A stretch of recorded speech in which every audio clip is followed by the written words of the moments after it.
Hi hello ಎಲ್ರಿಗೂ ನಮಸ್ಕಾರ. Welcome back to our channel. ಎಲ್ಲರೂ ಹೇಗಿದ್ದೀರಾ? ಚೆನ್ನಾಗಿದ್ದೀರಾ ಅಂತ ಭಾವಿಸ್ತೀನಿ. ನಾನಿವತ್ತು ಬೆಳಗ್ಗೆಯಿಂದ ವಿಡಿಯೋ ಶುರು ಮಾಡಿದೆ. ಮಾರ್ನಿಂಗು ನನ್ನೆಲ್ಲ ಕೆಲಸ ಮುಗಿಸಿ ಸ್ವಲ್ಪ ಬಟ್ಟೆಗಳಿತ್ತು ತೊಳೆದಾಕಿ ತಂಗಿದಿರ ಜೊತೆಲಿ ಸ್ವಲ್ಪ ಹೊತ್ತು ಹರಟೆ ಹೊಡೆದು ಬ್ರೇಕ್ಫಾಸ್ಟ್ಗೆ ಇವತ್ತು ನಾನು ಅವಲಕ್ಕಿ ಉಪ್ಪಿಟ್ಟು ಮಾಡ್ಕೊಂಡಿದ್ದೆ. ಇವತ್ತಿನ ವಿಡಿಯೋದಲ್ಲಿ ಪ್ರೆಗ್ನೆನ್ಸಿ ರಿಲೇಟೆಡ್ ಸ್ವಲ್ಪ ಮಾಹಿತಿ ಇರುತ್ತೆ. ವಿಡಿಯೋನ ಎಲ್ಲೂ ಸ್ಕಿಪ್ ಮಾಡದೆ ನೋಡಿ. ಹಾಗೆ ನಿಮ್ಗಳ ಜೊತೆಲಿ ಮಾತಾಡ್ತಾ ಸ್ವಲ್ಪ ವಿಡಿಯೋ ಮಾಡಿದ್ದೀನಿ. ಸೊ ವಿಡಿಯೋ ಖಂಡಿತವಾಗ್ಲೂ ಇಷ್ಟ ಆಗುತ್ತೆ ಅನ್ಕೋತೀನಿ, ಯಾಕಂದರೆ ಇನ್ಫಾರ್ಮೇಷನ್ ಇರುವಂಥ ವಿಡಿಯೋ. ಸೊ ನನಗೆ ಒಂಟಿತನ ಕಾಡುತ್ತೆ ಅಂದಾಗೆಲ್ಲ ನಾನು ಈ ರೀತಿಯಾಗಿ ವಿಡಿಯೋ ಮಾಡ್ತೀನಿ. ಸೊ ಅದರಿಂದ ಎಷ್ಟು ಜನಕ್ಕೆ ಬೇಜಾರಾಗುತ್ತಾ ಏನೋ ಗೊತ್ತಿಲ್ಲ, ಬಟ್ ಆ ವಿಡಿಯೋ ಜೊತೆಲಿ ಕೆಲವೊಂದೊಂದು ಇನ್ಫಾರ್ಮೇಷನ್ ಕೂಡ ಕೊಡ್ತೀನಿ. ಯಾರೆಲ್ಲ ಪ್ರೆಗ್ನೆನ್ಸಿಗೆ ಟ್ರೈ ಮಾಡ್ತಿದ್ದೀರಾ ದಯವಿಟ್ಟು ನಾನು ಇವತ್ತು ಹೇಳಿರುವಂಥ ಒಂದು ಟಿಪ್ಸ್ನ ಫಾಲೋ ಅಪ್ ಮಾಡಿ. ಸೊ ಎಲ್ರಿಗೂ ಒಳ್ಳೆಯದಾಗಲಿ ಅಂತ ನಾನು ಬಯಸ್ತೀನಿ. ಅಲ್ಲಿ ದಂಪತಿಗಳಿಬ್ರು ಒಂದು ಪಾಪನ ಎತ್ಕೊಂಡು ಆಟ ಆಡಿಸ್ತಾ ಇದ್ರು. ಅದನ್ನು ಸ್ವಲ್ಪ ಹೊತ್ತು ಅಲ್ಲೇ ನಿಂತ್ಕೊಂಡು ನೋಡಿದೆ ನಾನು. ಮತ್ತೆ ಒಳಗಡೆ ಬಂದು ನನ್ನ ಕೆಲಸನ ಶುರು ಮಾಡಿದೆ. ಈ ಹಾಲು ಟೀ ಎಲ್ಲ ಹೇಗೆ ಅಂದರೆ, ನಾವು ನೋಡ್ಕೊತಿರ್ಬೇಕಾದ್ರೆ ಸ್ವಲ್ಪನೂ ಉಕ್ಕಲ್ಲ. ನಾವು ಸ್ವಲ್ಪ ಆ ಕಡೆ ಈ ಕಡೆ ಏನಾದ್ರೂ ತಿರುಗ್ಬಿಟ್ರೆ ಎಲ್ಲ ಉಕ್ಬಿಡುತ್ತೆ. ಬೆಳಗ್ಗೆಯಿಂದ ನೀಟಾಗಿ ಕ್ಲೀನ್ ಮಾಡ್ಕೊಂಡಿದ್ದೆ, ಎಲ್ಲ ಉಕ್ಕಿ ಹಾಳು ಮಾಡ್ಬಿಡ್ತು.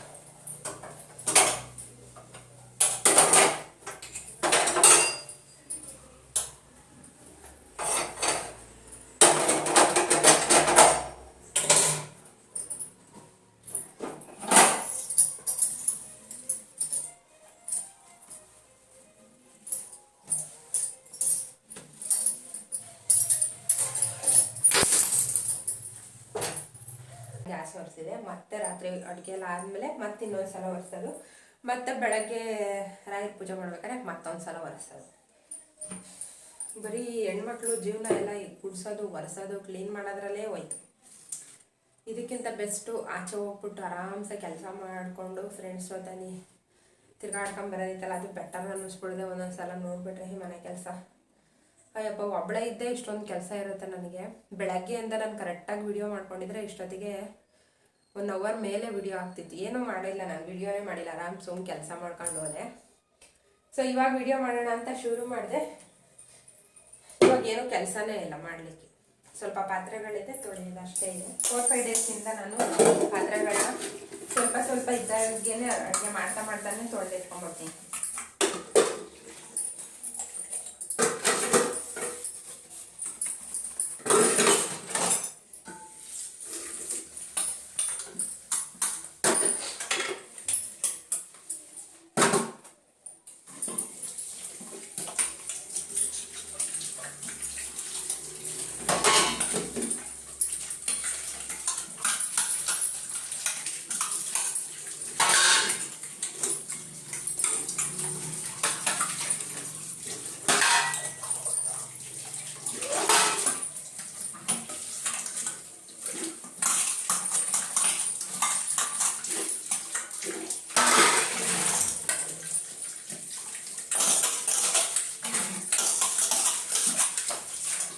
ಟಿಪ್ಸ್ ಹೇಳೇ ಇಲ್ಲ.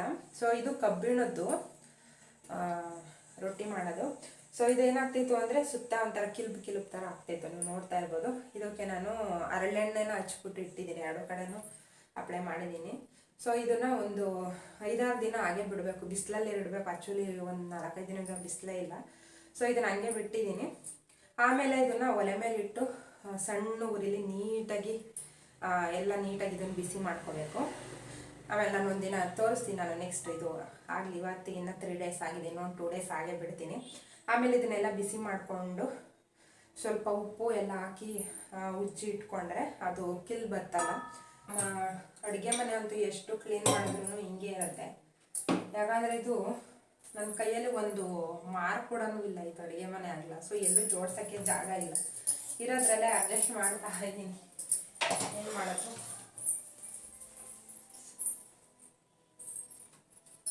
ಸೊ ಅದು ಎಷ್ಟೇ ಜೋಡಿಸ್ಕೊಂಡ್ರು ಸೇಮ್ ಎಲ್ಲ ಒಂದೇ ಥರನೇ ಹೋಗಿ ಕೂರುತ್ತೆ. ಅದು ಸ್ವಲ್ಪನೂ ಹಾಗೆ ಕಾಣಲ್ಲ. ನಾನು ಹಂಗೂ ವಾರಕ್ಕೆ 15 ದಿನಕ್ಕೊಂದ್ಸಲ ಬೇರೆ ಬೇರೆ ಥರ ಜೋಡಿಸ್ಕೊತಾ ಇರ್ತೀನಿ, ಆದರೂ ನನಗೆ ಮೆಸ್ಸಿಯಾಗಿ ಕಾಣುತ್ತೆ. ನನಗೆ ಜೋಡಿಸೋದ್ರ ಮೇಲೆ ಆಸಕ್ತಿನ ಹೊರಡೋಗ್ಬಿಟ್ಟೈತೆ. ನಾನು ವಿಡಿಯೋಗೆ ಹೇಗಾಗ್ಬಿಟ್ಟಿದೆ ಅಂದರೆ, ಒಳ್ಳೆ ವ್ಯೂಸ್ ಹೋಗೋ ಟೈಮಲ್ಲೇ ಶಿವ ಅವರಿಲ್ಲ. ಇವಾಗ ಶಿವ ಅವರಿದ್ದರೆ ಒಂದು ಸ್ವಲ್ಪ ಚೆನ್ನಾಗಿ ವ್ಯೂಸ್ ಹೋಗುತ್ತೆ. ಸೊ ಎಲ್ಲರೂ ಚಾನಲ್ಗೂ ವ್ಯೂಸ್ ಬರ್ಬೇಕಂದ್ರೆ ನನಗೆ ಬೇಜಾರಾಗ್ತಾ ಇರುತ್ತೆ. ನನಗೂ ಹಿಂಗೆ ಯಾರಾದ್ರೂ ಜೊತೆಯಾಗಿರ್ಬೇಕಿತ್ತು, ಆರಾಮ್ಸೆ ವಿಡಿಯೋ ಮಾಡ್ಬೋದಿತ್ತು ಅಂತ. ನಾನು ಒಬ್ಬಳೇ ಎಷ್ಟಂತ ವಿಡಿಯೋ ಮಾಡೋದು. ಸೊ ಎಲ್ರಿಗೂ ಸಲ ನಾನು ಹೆಂಗಿದ್ದೀನಿ ಹಂಗೆ ಅಕ್ಸೆಪ್ಟ್ ಮಾಡ್ಕೊಂಡು ವಿಡಿಯೋ ನೋಡೋರ್ಗಂತೂ ನನ್ನ ದಿನಚರಿನೇ ತುಂಬ ಇಷ್ಟಪಡ್ತಾರೆ. ಏನಲ್ಲ ನನಗದು, ಅದೇ ಸ್ವಲ್ಪ ಶಿವ ಅವ್ರು ಇದ್ದಿದ್ರೆ ಇನ್ನೂ ಒಂದು ಸ್ವಲ್ಪ ಚೆನ್ನಾಗಿ ವ್ಯೂಸ್ ಬರ್ತಾಯಿತ್ತು. ನನಗೆ ಎವ್ರಿಡೇ ಒಂದು 2,000-3,000 ಅಥವಾ 1,500 ಬಂದ್ರೂ ಓಕೆ. ನನಗೆ ತುಂಬ ಏನು ಓವರ್ ಎಕ್ಸ್ಪೆಕ್ಟೇಷನ್ ಎಲ್ಲ ಏನಿಲ್ಲ. ನಾನು ಮಾಡೋ ಅಂಥ ವಿಡಿಯೋಗಳಿಗೆ ಅಷ್ಟು ವ್ಯೂಸ್ ಬಂದರೆ ನನಗೆ ತುಂಬ ಖುಷಿ. ಯಾಕಂದರೆ ಎವ್ರಿಡೇ ಒಂದು 200 ರುಪೀಸ್ ಆದ್ರೂ ಅರ್ನ್ ಮಾಡ್ಬೋದಲ್ಲ ಅಂತ. ಯಾಕಂದರೆ ಒಂದು ವಿಡಿಯೋಕ್ಕೆ 1,500-2,000 ವ್ಯೂಸ್ ಹೋದರೆ ಸೊ ಬೇರೆ ಎಲ್ಲ ವಿಡಿಯೋಗಳಿಗೂ ಹೋಗುತ್ತೆ. ನಾನು ಹಿಂದಿನ ವಿಡಿಯೋಗಳಲ್ಲೆಲ್ಲ ಹೇಳಿದ್ದೀನಿ, ನಂದು ಒಂದು ದಿನಕ್ಕೆ 10,000-15,000 ವ್ಯೂಸ್ ಹೋಗ್ತಿತ್ತು. ಅಂದರೆ ಎಲ್ಲ ವಿಡಿಯೋಗಳಿಂದಲೂ. ಕೆಲವೊಂದೊಂದ್ಸಲ 60,000 70,000 ಹಿಂಗೆ ಹೋಗಿರೋದಿದೆ. ಶಾರ್ಟ್ ವಿಡಿಯೋಗಳೆಲ್ಲ ಚೆನ್ನಾಗಿ ವೈರಲ್ ಆಗ್ತಿತ್ತಲ್ಲ ಆ ಟೈಮಲ್ಲಿ. ಸೊ ಇವಾಗ ಸ್ವಲ್ಪ ಕಡಿಮೆ ಆಗಿದೆ, ಯಾಕಂದರೆ ನಾನು ಶಾರ್ಟ್ ವಿಡಿಯೋನೂ ಹಾಕೋದು ಕಡಿಮೆ ಮಾಡಿದ್ದೀನಿ, ಡೈಲಿ ಬ್ಲಾಗ್ ಹಾಕೋದನ್ನು ಕಡಿಮೆ ಮಾಡಿದ್ದೀನಿ. ಇನ್ನು ಶಿವ ಅವ್ರು ಬಂದಾಗ 2 ಚಾನಲ್ಗೂ ಈಕ್ವಲ್ ಆಗಿ ವಿಡಿಯೋ ಹಾಕ್ತೀನಿ. ಒಂದಿನ ಇದಕ್ಕೆ ಅಥವಾ ಒಂದೇ ದಿನದಲ್ಲಿ 2 ವಿಡಿಯೋ, ಮಾರ್ನಿಂಗು ಇಂದ ಈವ್ನಿಂಗ್ವರೆಗೂ ಒಂದು, ಈವ್ನಿಂಗ್ ಇಂದ ಇನ್ನೊಂದು ವಿಡಿಯೋ ಮಾಡೋದು. ಸೊ ಆ ಥರ ಈವ್ನಿಂಗಿಂದ ಎಲ್ಲಾದ್ರೂ ಔಟ್ಸೈಡ್ ಹೋಗೋದು ಏನಾದರೂ ಇರುತ್ತಲ್ಲ, ಸೊ ಅದನ್ನೆಲ್ಲ ಒಂದು ವಿಡಿಯೋ ಮಾಡಿ ಹಾಕ್ತೀನಿ. ಆವಾಗ ಶಾಪಿಂಗ್ ಇರುತ್ತೆ, ಸೊ ಸ್ವಲ್ಪ ಫನ್ನಿಯಾಗಿ ಚೆನ್ನಾಗಿರುತ್ತೆ. ನಾನು ಮಧ್ಯದಲ್ಲಿ ಫನ್ನಿ ಮೆಮ್ಸ್ ಎಲ್ಲ ಆ್ಯಡ್ ಮಾಡ್ತಿದ್ದೆ. ಈ ಶಿವ ಅವ್ರು ಅದೆಲ್ಲ ಮಾಡೋಕ್ಕೆ ಹೋಗ್ಬೇಡ, ಸುಮ್ಮನೆ ಚಾನಲಿಗೆ ಪ್ರಾಬ್ಲಮ್ ಆಗುತ್ತೆ ಅಂತಂದ್ರೆ ಅವಾಗಿಂದ ಬಿಟ್ಟೆ. ಅದೊಂದು ಸ್ವಲ್ಪ ಇದ್ದಿದ್ರೆ, ಈ ಕಾಮಿಡಿ ಆಗಿದ್ರೆ ವಿಡಿಯೋ ಸ್ವಲ್ಪ ನೋಡ್ತಾರೆ. ಬಟ್ ಅದರಿಂದ ಮುಂದೆ ನಮ್ಮ ಚಾನಲಿಗೆ ತುಂಬ ಪ್ರಾಬ್ಲಮ್ ಆಗುತ್ತೆ. ಸೊ ಅದಕ್ಕೋಸ್ಕರ ನಾನು ಅದನ್ನು ಆ್ಯಡ್ ಮಾಡ್ತಾ ಇಲ್ಲ.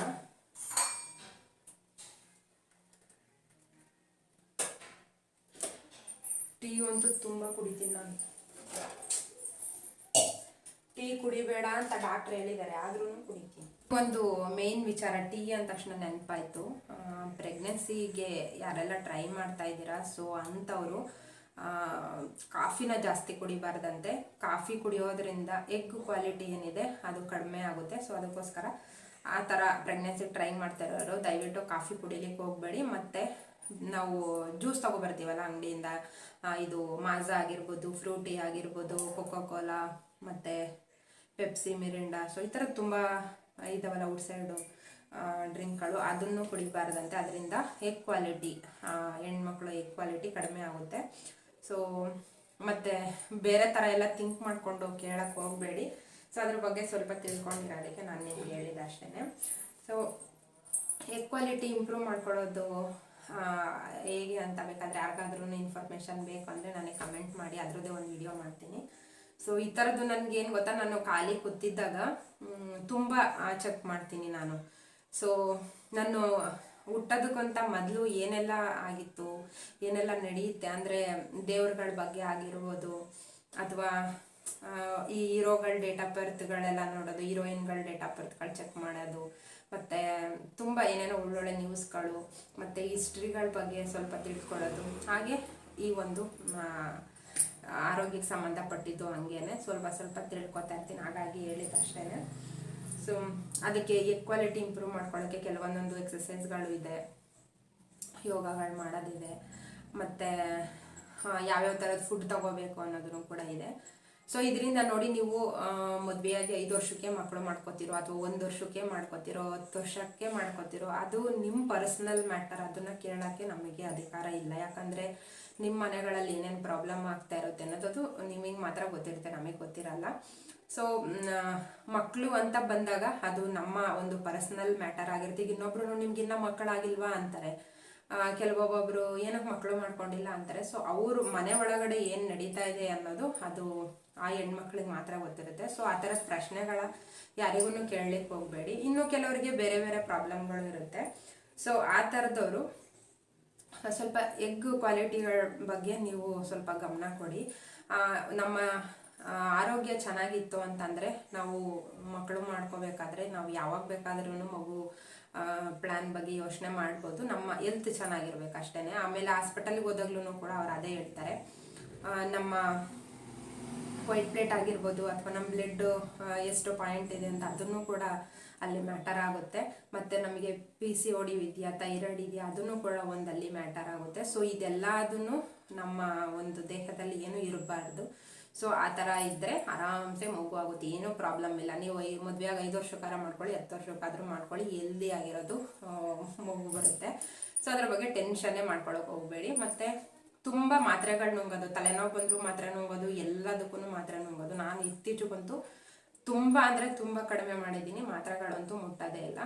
ಸೊ ನಾನ್ ವೆಜ್ಜಲ್ಲಿ ಆದಷ್ಟು ಚಿಕನ್ ಅವಾಯ್ಡ್ ಮಾಡಬೇಕಾಗುತ್ತೆ. ಸೊ ಆ ಥರ ಪ್ಲ್ಯಾನ್ ಮಾಡ್ತಾ ಇರೋರು ಮುಂದೆ ಮಾಡೋದಿದ್ರೂ ಕೂಡ ಅವಾಯ್ಡ್ ಮಾಡಿ. ಮತ್ತು ಮೀನು ಜಾಸ್ತಿ ತಿನ್ನಿ, ಅದರಿಂದನೂ ಕೂಡ ಎಗ್ ಕ್ವಾಲಿಟಿ ಇಂಪ್ರೂವ್ ಆಗುತ್ತೆ. ಸೊ ಚಿಕ್ಕದಾಗಿ ಇನ್ಫಾರ್ಮೇಷನ್ ಕೊಟ್ಟಿದ್ದೀನಿ, ಅದಕ್ಕೂ ಏನೇನೋ ಕಮೆಂಟ್ ಹಾಕ್ಬೇಡಿ.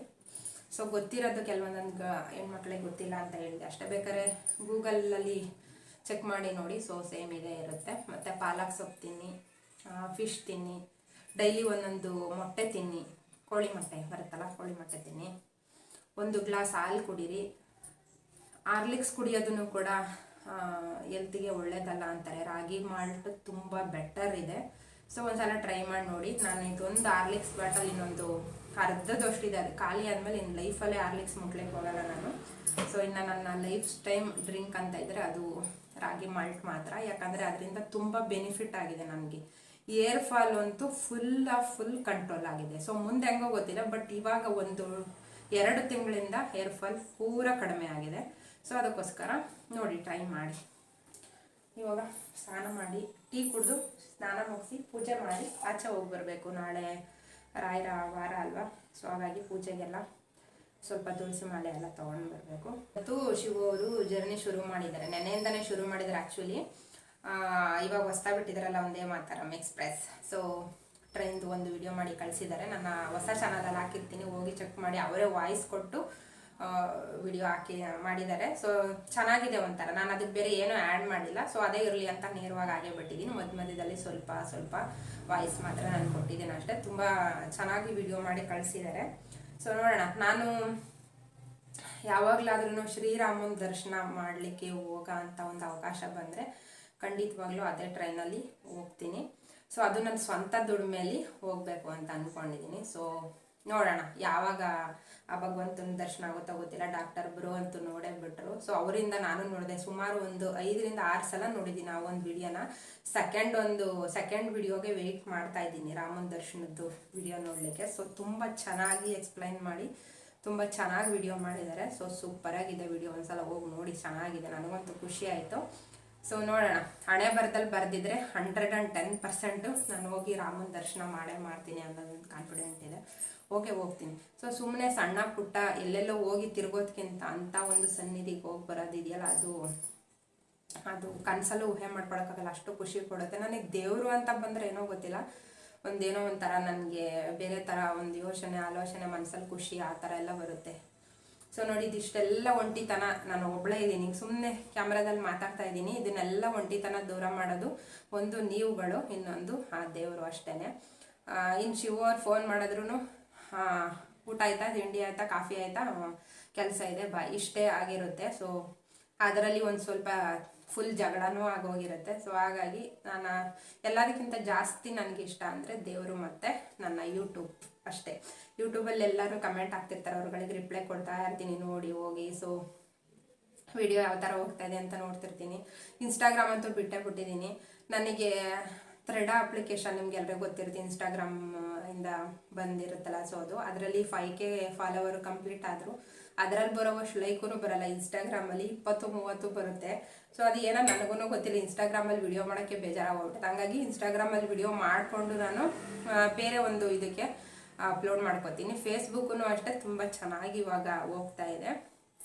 ಹತ್ತತ್ರ ವಾಚಿಂಗ್ ಅವರು ಕಂಪ್ಲೀಟ್ ಮಾಡೋದ್ರಲ್ಲಿ ನಿಯರಲ್ಲಿದ್ದೀನಿ. ಸೊ ಇನ್ನು 1.5-2 ತಿಂಗಳು ಏನಾದ್ರೂ ವಿಡಿಯೋಗಳು ಏನಾದರೂ ಚೆನ್ನಾಗಿ ವೈರಲ್ ಆಯಿತು ಅಂತಂದರೆ ಇನ್ನೊಂದು ತಿಂಗಳಲ್ಲೆಲ್ಲ ಮಾನಿಟೈಸೇಷನ್ ಅದರಲ್ಲೂ ಕೂಡ ಆನ್ ಆಗುತ್ತೆ. ಸೊ ಅದು ಆನ್ ಆದಮೇಲೆ ಹೇಳ್ತೀನಿ ಅದ್ರ ಬಗ್ಗೆ. ನನಗೂ ಮೊದಲು ಅರ್ನಿಂಗ್ ಆಗಲಿ ಅದರಲ್ಲಿ, ಆಮೇಲೆ ನಿಮ್ಗಳಿಗೆ ಇನ್ಫಾರ್ಮೇಷನ್ ಕೊಡ್ತೀನಿ. ಸೊ ಅದರಲ್ಲೂ ಕೂಡ ಅರ್ನಿಂಗ್ ಇದೆ, ಬಟ್ ವ್ಯೂಸ್ ಕೂಡ ಬರ್ತಾಯಿದೆ. ಯಾಕಂದರೆ ನಂದು ಮೊದಲೇ 8,000 ಜನ ಫಾಲೋವರ್ ಇದ್ದರು. ಅದರಲ್ಲಿ 3,000 ಜನ ಫ್ರೆಂಡ್ಸು, ಅಂದರೆ ಫಾಲೋವರೇ ಬೇರೆ ಮತ್ತು ಪೇಜ್ ಫಾಲೋವರ್ ಬೇರೆ ಆ ಥರ ಇರುತ್ತಲ್ಲ. ಸೊ ಅದು ಬಿಟ್ಟು ಈಗ ಟೋಟಲ್ ಅವೆರಡೂ ಸೇರಿಸಿದ್ರೆ ಒಂದು 11K ಆಗ್ತಾರೆ. ಸೊ ಹಾಗಾಗಿ ನಾನು ಮೊದಲದು ಒಂದೊಂದು ಫೋಟೋ ಹಾಕಿದ್ರೆ 1,500 2 ಸಾವಿರದವರೆಗೂ ಲೈಕ್ ಬರ್ತಿತ್ತು. ಹಾಗಾಗಿ ನನಗೆ ಬೇಗ ಸ್ವಲ್ಪ ಅದು ಗ್ರೋ ಆಗಲಿಕ್ಕೆ ಹೆಲ್ಪ್ ಆಯಿತು. ನೋಡೋಣ ಮುಂದೆ ಹೆಂಗೆ ಹೋಗುತ್ತೋ ಗೊತ್ತಿಲ್ಲ. ಕೆಲಸ ಎಲ್ಲ ಮುಗಿಸಿ ಸ್ನಾನ ಮಾಡಿ ಪೂಜೆ ಮಾಡಿ ನೈಟ್ ಆಗಿತ್ತು. ಆಲ್ರೆಡಿ 7:30 ಅನ್ಕೋತೀನಿ ನಾನು. ಹೂವು ತಗೊಂಡೋಗೋಣ ಅಂತ ಬಂದ್ವಿ. ಗುರುವಾರದ ಪೂಜೆಗೆ ನನಗೆ ಸ್ವಲ್ಪ ಹೂವು ಬೇಕಿತ್ತು. ತುಳಸಿ ಮಾಲೆ ಖಾಲಿ ಆಗಿದೆ ಅಂದರು. ಸೊ ಹಾಗಾಗಿ ಸ್ವಲ್ಪ ಹೂವು ತಗೊಂಡೆ. ಮತ್ತು ನನ್ನದು ಮೊಬೈಲ್ದು ಸ್ಕ್ರೀನ್ ಗಾರ್ಡ್ ಹೋಗ್ಬಿಟ್ಟಿತ್ತು, ಸ್ವಲ್ಪ ಹಾಕಿಸ್ಕೊಳ್ಳೋಣ ಅಂತ. ನನ್ನ ಒಂದು ಮೊಬೈಲ್ ತಗೊಂಡು ನಾನು 3 ವರ್ಷ ಆಗಿದೆ. ಇದುವರೆಗೂ ಅದ್ರ ಮೇಲ್ಗಡೆ ಇರೋದೊಂದು ಚಿಕ್ಕ ರ್ಯಾಪರ್ ಕೂಡ ನಾನು ಹಾಳು ಮಾಡಿಲ್ಲ, ಅಷ್ಟು ನೀಟಾಗಿ ಇಟ್ಕೊಂಡಿದ್ದೀನಿ. ಸೊ ಇವಾಗ ಅದು ಟೆಂಪರ್ ಗ್ಲಾಸ್ ಇತ್ತಲ್ಲ, ಅದು ಹೋಗ್ಬಿಟ್ಟಿತ್ತು. ಅದನ್ನು ಹಾಕಿಸ್ಕೊಳ್ಳೋಣ ಅಂತ ಹಾಕಿಸ್ಕೊತಾ ಇದ್ದೀನಿ. ಲಾಸ್ಟ್ ಇಯರ್ ನಾನು ಹಾಕಿಸ್ಕೊಂಡಿದ್ದು, ಅದನ್ನು ಕೂಡ ನಾನು ಹಾಳು ಮಾಡಲ್ಲ, ಅಷ್ಟು ನೀಟಾಗಿ ಇಟ್ಕೋತೀನಿ. ಆದರೆ ಕೆಲವೊಂದೊಂದು ಸಲ ಇವಾಗ ವೀಡಿಯೋಸ್ ಎಲ್ಲ ಮಾಡ್ತಾ ಇರ್ತೀನಲ್ಲ, ಆವಾಗ ಹಾಳಾಗ್ಬಿಡುತ್ತೆ, ಕೆಳಗೆ ಬೀಳೋದು. ಸ್ಟ್ಯಾಂಡಿಗೆ ಹಾಕಿರ್ತೀನಿ, ಕೆಲವೊಂದೊಂದು ಸಲ ಮಿಸ್ಸಾಗಿ ಸ್ಟ್ಯಾಂಡಿಂದನೇ ಬಿದ್ದೋಗ್ಬಿಡುತ್ತೆ. ಸೊ ಹಾಗಾಗಿ ಹಾಳಾಗಿತ್ತು. ನನ್ನ ಮೊಬೈಲ್ ಒಂದು ಗ್ಲಾಸ್ ಮಾತ್ರ ಹೋಗಿದೆ. ನಾನು ಅದನ್ನು ಗ್ಲಾಸ್ ಚೇಂಜ್ ಮಾಡ್ಸೋಣ ಅಂತ ಮೊಬೈಲ್ ಅಂಗಡಿಲಿ ಹೋಗಿ ವಿಚಾರಿಸ್ದೆ ನಾನು. ಅದು ಒಡೆದೋಗಿತ್ತಲ್ಲ ಆವಾಗಲೇ. ಅವ್ರು ಹೇಳಿದ್ರು, ಇಷ್ಟು ಚೆನ್ನಾಗಿ ಫೋನ್ ಇಟ್ಕೊಂಡಿದ್ದೀರಾ, ಇವಾಗ ಗ್ಲಾಸ್ ತೆಗ್ಸಿದ್ರೆ ಅದು ಫೋನೇ ಹಾಳಾಗೋಗುತ್ತೆ. ಸೊ ಅದು ಗ್ಲಾಸ್ ಎಷ್ಟು ದಿನ ಯೂಸ್ ಬರುತ್ತೆ ಅಲ್ಲಿವರೆಗೂ ನೀವು ಅದನ್ನು ಯೂಸ್ ಮಾಡ್ಕೊಳ್ಳಿ ಅಂತ. ಬಟ್ ಅದು ಒಡೆದೋಗಿನೇ 2 ವರ್ಷ ಆಯಿತು, ಇದುವರೆಗೂ ಏನೂ ಪ್ರಾಬ್ಲಮ್ ಆಗಿಲ್ಲ, ಅಷ್ಟು ಚೆನ್ನಾಗಿದೆ. ಟೆಂಪರ್ ಗ್ಲಾಸ್ ಹಾಕ್ಸ್ಕೊಂಡು ನಾನು ನನ್ನ ತಂಗಿ ಇವಾಗ ನನ್ನ ತಂಗಿ ಮನೆಗೆ ಹೋಗಿದ್ವಿ, ಇನ್ನೊಬ್ಬಳು ತಂಗಿ ಮನೆಗೆ. ಸೊ ಅವಳು ಬೋಂಡ ಮತ್ತು ಹಪ್ಪಳ ಎಲ್ಲ ಹಾಕಿದ್ಲು. ಸೊ ಅಲ್ಲಿ ಸ್ವಲ್ಪ ಹೊತ್ತು ಕೂತ್ಕೊಂಡು ಎಲ್ಲರೂ ಹರಟೆ ಹೊಡೆದು ಅವಳಿಗೂ ಸ್ವಲ್ಪ ಟೈಮ್ ಕಳೆಯುತ್ತಲ್ಲ. ಆಮೇಲೆ ಅಲ್ಲಿಂದ ಮನೆ ಕಡೆ ಹೊರಟ್ವಿ. ಮನೆಗೆ ಬರ್ತಾ ಹಾಗೆ ನನ್ನ ತಮ್ಮ ಸಿಕ್ಕಿದ. ಅವನು ಬೇಕ್ರಿ ಆದರೆ ಕರ್ಕೊಂಡೋಗಿ ಜ್ಯೂಸ್ ಏನಾದ್ರೂ ತೊಗೊಳ್ಳೋಣ ಬನ್ನಿ ಅಂತ. ಸೊ ಜ್ಯೂಸ್ ಎಲ್ಲ ಕುಡ್ಕೊಂಡು ಅಲ್ಲಿಂದ ಮನೆ ಕಡೆ ಹೊರಟ್ವಿ. ಸೊ ನಾವು ನನ್ನ ತಂಗಿ ಮನೆಯಲ್ಲೆಲ್ಲ ಹರಟೆ ಹೊಡೆದು, ನಾನು ನನ್ನ ತಂಗಿರು ಮತ್ತು ನನ್ನ ತಮ್ಮ ಅವರೆಲ್ಲ ಹರಟೆ ಹೊಡೆದು ಮನೆಗೆ ಹೋಗೋ ಅಷ್ಟರೊಳಗೆ 11:30 ಆಗಿತ್ತು ನೈಟು. ಮನೆಗೆ ಹೋಗಿ ಅಡುಗೆ ಮಾಡೋದೆಲ್ಲ ಏನಿರಲಿಲ್ಲ. ಸೊ ಹಾಗಾಗಿ ಆರಾಮ್ಸೆ ಎಲ್ಲರ ಹತ್ರನೂ ಹರಟೆ ಹೊಡ್ಕೊಂಡು ಮನೆ ಕಡೆ ಹೊರಡ್ತಾ ಇದ್ದೀನಿ. ಇವತ್ತಿನ ನನ್ನ ಸಿಂಪಲ್ ವಿಡಿಯೋ ಇದಾಗಿತ್ತು. ಮತ್ತೆ ಮುಂದಿನ ವಿಡಿಯೋ ಜೊತೆಲಿ ಸಿಗ್ತೀನಿ. ಎಲ್ರಿಗೂ ನಮಸ್ಕಾರ. ಹೀಗೆ ಸಪೋರ್ಟ್ ಮಾಡ್ತಾಯಿರಿ. Thank you for watching my video.